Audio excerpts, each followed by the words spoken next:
السلام علیکم every one. یہ بہت ہی انسپریشنل اسٹوری ہے۔ اگر آپ بھی اپنی دعاؤں میں کسی کی چاہت مانگ رہے ہو تو یہ اسٹوری پوری ضرور سنیے گا۔ نمیرہ اس رات آسمان کے نیچے تہجد کی نماز ادا کرنے کھڑی ہوئی۔ گرمی کا موسم ہے، وہ جسم بے حد ٹھنڈا ہو رہا تھا۔ تھر تھر کانپتے جسم نے اس کی ہمت توڑ دی۔ وہ تھک کر زمین پر بیٹھ گئی۔ اس نے بامشکل نظریں اٹھا کر آسمان کو دیکھا اور یہ دیکھ کر اس کے چہرے پر حیرت کے اثر نمایاں ہوئے کہ وہ آسمان جو ستاروں سے بھرا ہوا تھا اچانک بیچ میں سے خالی ہو گیا تھا۔ یوں محسوس ہوا جیسے وہ رب اسے سننے کے لیے 7ویں آسمان سے پہلے آسمان پر آ گیا ہو۔ وہ اس صاف آسمان کو گھورتی رہی۔ اس کا چہرہ اب گیلا ہو چکا تھا، بہتے آنسو اس کی تڑپ بڑھا رہے تھے۔ ندامت اور شرمندگی نے اس کی زبان سے الفاظ چھین لیے تھے۔ وہ لڑکی جو ہر بار رب کے سامنے اپنی خواہشات کا ڈھیر لگا دیتی تھی، آج رب کے سامنے اس کی محبت اور رضا کے لیے جھکی تھی۔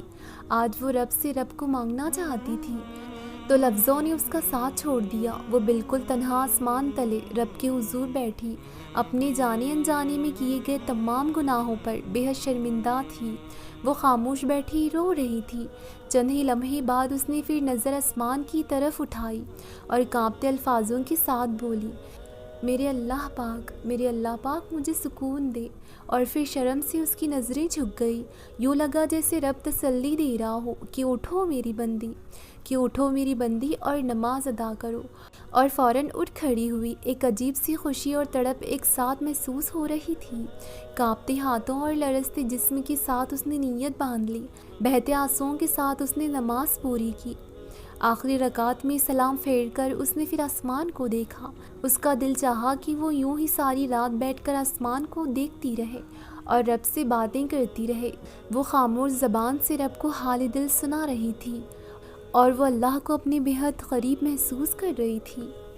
بہت دیر یوں ہی خاموش بیٹھے رہنے کے بعد اسے محسوس ہوا دل ہی دل میں وہ رب سے بہت کچھ کہہ چکی تھی۔ اب اس کا دل چاہا کہ وہ زبان سے پکارے، جو کچھ وہ دل میں کہہ چکی ہے اس کا زبان سے اظہار کرے، اور یہی سوچتے ہوئے اس نے دعا کے لیے ہاتھ اٹھائے۔ ایک بار پھر اس کی نگاہ آسمان کو تکنے لگی۔ ستاروں کے بیچوں بیچ فلک کا وہ خالی حصہ بے حد خوبصورت لگ رہا تھا۔ اس کی آنکھیں اشکوں سے بھر گئی تھی جو اس کے چہرے کو بے حد پرکشش کر رہی تھی۔ اچانک بے حد بے قراری میں اس کے منہ سے نکلا، اے رب، میں اب شرمندہ ہوں۔ میں اپنے خواہشات کی غلامی میں اتنا آگے نکل گئی تھی کہ مجھے خیال ہی نہیں رہا کہ جس کی خاطر آپ سے دور ہو گئی ہوں وہ مجھ سے یوں چھین گیا۔ راتیں رونے اور تڑپنے کے بعد مجھے احساس ہوا کہ میرے ساتھ ایسا کیوں ہوا، کیونکہ میں نے آپ سے دوری اختیار کر لی تھی۔ یہ سب کہتے ہوئے اس کی آواز بہت کپکپا رہی تھی۔ وہ ندامت اور بے بسی کی شدت سے اس کا جسم لرزنے لگا تھا۔ وہ خود کو اس قابل نہیں سمجھتی تھی کہ وہ رب کو پکار سکے، اور آج یہ دیکھ کر اس کی تڑپ کی انتہا نہ رہی تھی کہ وہ رب اسے سن رہا ہے۔ اس کے دل میں ایک عجیب سا سکون تھا کہ وہ رب اسے دیکھ رہا ہے، اس کی بات سن رہا ہے، اور یہی بات اس کی کیفیت کو بدلنے کے لیے کافی تھی۔ اس کے آنسو بہت تیزی سے بہنے لگے تھے اور تڑپ اتنی شدت کی تھی کہ اسے سمجھ نہیں آ رہا تھا کہ اسے کیا ہو رہا ہے۔ اس نے اب اپنی آنکھیں بند کر لی تھی اور اس کیفیت میں وہ جو کچھ کہنا چاہتی تھی کہہ گئی۔ بار بار ایک ہی بات اس کی زبان پر تھی کہ میرے اللہ، مجھے کوئی اشارہ مل جائے کہ آپ نے مجھے معاف کر دیا۔ یہی کہتے کہتے اس نے آنکھیں کھولی تو ایک باریک سی روشنی آسمان پر نمودار ہوئی تھی جو اس کی نظر پڑتے ہی غائب ہو گئی تھی، اور اس روشنی کو پاگلوں کی طرح آسمان میں ڈھونڈنے لگی۔ مگر وہ تو اشارہ تھا، وہی اشارہ جس کی اس نے چاہ کی تھی۔ وہ رب کو اتنی پیاری تھی یہ اسے آج پتہ چلا تھا۔ اس کی خوشی کی انتہا نہ رہی تھی، اور اب اس کا دل چاہتا تھا کہ وہ شخص جو اسے چھوڑ گیا تھا ایک بار اس کے سامنے آئے اور اسے بتائے کہ اس نے کیا پایا ہے۔ اس نے اپنی محبت کو کھو کر رب کو پا لیا تھا۔ اس نے رب کی محبت پا لی تھی اور اب اسے پرواہ نہیں رہی تھی دنیا کی۔ اسے خواہش اور سکون کی کیفیت میں وہ سجدے میں جا گری۔ سبحان اللہ، انسان کی محبت ہمیں صرف بے سکون کرتی ہے، سچی محبت تو صرف اللہ کی ہے۔ اپنے اللہ سے سچی محبت کرو، بے شک میرا اللہ ہر چیز پر قادر ہے۔ میں نے اب اپنے نصیب سے لڑنا چھوڑ دیا تھا، جو نہیں ملا اس پر شکوہ کرنا چھوڑ دیا۔ وہ کہیں ناراض نہ ہو جائے مجھ سے، اس خوف سے میں نے گلے کرنا چھوڑ دیا۔ اس نے مجھے اتنا کچھ عطا کیا ہے کہ اگر گنتی کرنے بیٹھوں تو میری ذات ختم ہو جائے، لیکن میں گن نہ سکوں۔ اس کے احسانات اتنے ہیں کہ اگر سوچنے بیٹھوں تو میری ذہنیت کمزور پڑ جائے، مگر حساب نہ کر سکوں۔ پہلے میں بہت شکوے کیا کرتی تھی اپنے رب سے کہ میرے ساتھ ہی ایسا کیوں ہوا، یہ دکھ درد میرے نصیب میں ہی کیوں لکھے گئے۔ مجھے لگتا تھا میری دعائیں قبول ہی نہیں ہوتی، جو میں مانگتی ہوں وہ مجھے عطا نہیں ہوتا۔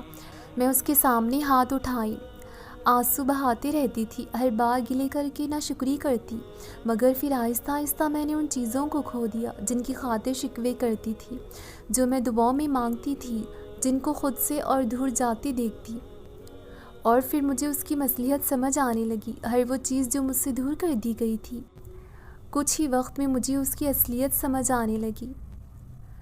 کچھ ہی وقت میں مجھے دکھا دیا گیا کہ میرے حق میں بہتر ہی نہیں تھا، مگر مجھے صبر آنے میں بہت وقت لگا تھا۔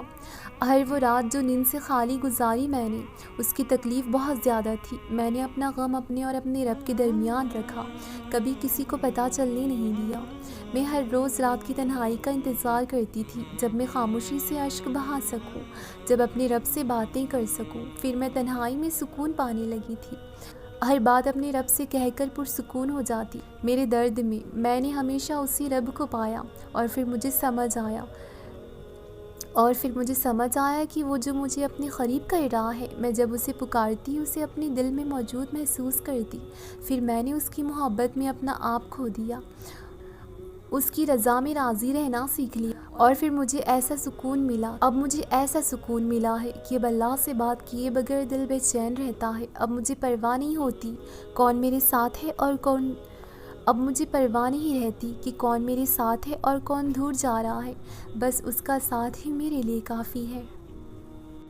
کیوں رک گئے ہو؟ کیوں ایک ہی ادھورے قصے پر یہ سوچ لیا ہے کہ زندگی ختم ہو گئی؟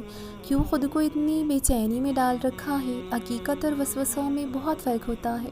تمہارے وسوسے جس چیز سے تمہیں خوف زدہ کرتے ہیں، تمہارے رب کے پاس ان سب وسوسوں کا حل موجود ہے۔ اگر تمہاری مشکل بڑھ گئی ہے تو یہ کیوں بھول بیٹھے ہو کہ تمہارے رب کی پہنچ اس سے کہیں آگے ہے۔ تمہاری رب کی رحمت ان خدشات سے بہت افضل ہے، تو پھر کیوں ہاتھ پر ہاتھ دھرے بیٹھے ہو؟ زندگی اسی کا نام ہے گرنا، اور پھر گر کر سنبھلنا۔ ابھی تو انگنت دفعہ تم نے گرنا ہے اور پھر سنبھل بھی جانا ہے، تو پھر چھوڑ دو اس ضد کو جو چلا گیا، اس کے حق میں سلامتی کی دعا کرو، اور جو پاس ہے اس کے لیے پردہ داری کی دعا ہے کہ ہر انسان با پردہ پڑا رہے، اور یہ جو دو چار رشتے باقی ہیں قائم رہیں۔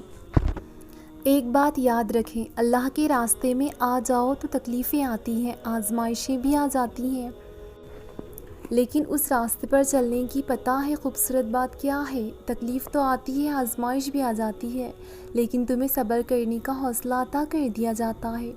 تم گر بھی جاؤ تو اللہ تمہیں یوں سنبھال لیتا ہے کہ گویا کچھ ہوا ہی نہیں۔ تمہارے اندر نیکی کا جذبہ پیدا ہو جاتا ہے، تم مانگتے ہو تو بس اللہ سے، اور تمہارا یقین اللہ پر مضبوط ہو جاتا ہے۔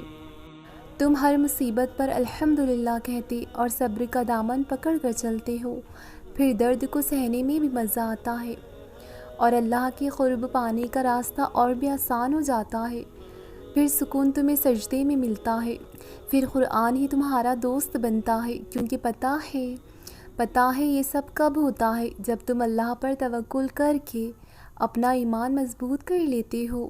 حالات جیسے بھی ہوں، تمہارا ایمان اور یقین کبھی نہیں ڈگمگائے گا۔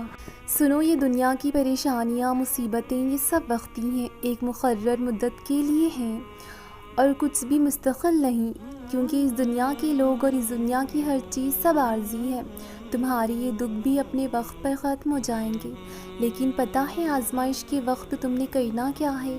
تو سنو، اللہ قرآن میں کہہ رہا ہے، اے ایمان والوں، صبر اور نماز کے ذریعے مدد چاہو، اللہ تعالیٰ صبر کرنے والوں کے ساتھ ہے۔ اے ایمان والوں، صبر اور نماز کے ذریعے مدد چاہو، اللہ تعالیٰ صبر کرنے والوں کا ساتھ دیتا ہے۔ بس یہی تو کرنا ہے آپ نے، اور یہ نماز پتہ ہے کیا ملے گا اس سے؟ صبر کا صلہ بھی ملے گا، نماز کی برکت سے آسانیاں بھی ہوں گی۔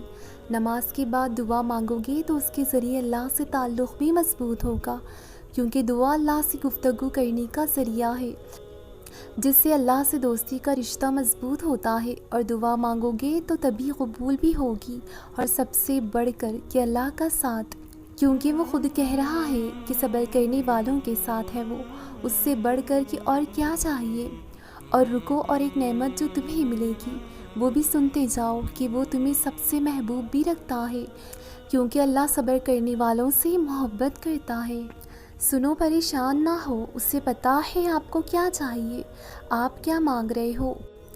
آپ کو پتہ ہے وہ مشکل حالات میں کیوں ڈالتا ہے، کیوں آپ کو آپ کی چاہت سے دور کرتا ہے، کیوں آپ کو بار بار توڑتا ہے، کیوں وہ آپ کو ان حالات سے گزار کے مضبوط کرنا چاہتا ہے۔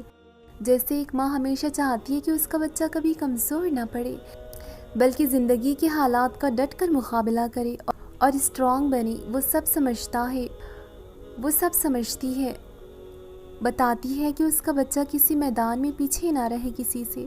تو اللہ ستر ماؤں سے بڑھ کر محبت کرنے والا کیسے چاہے گا کہ تم کمزور پڑ کر ٹوٹ جاؤ، بکھر جاؤ۔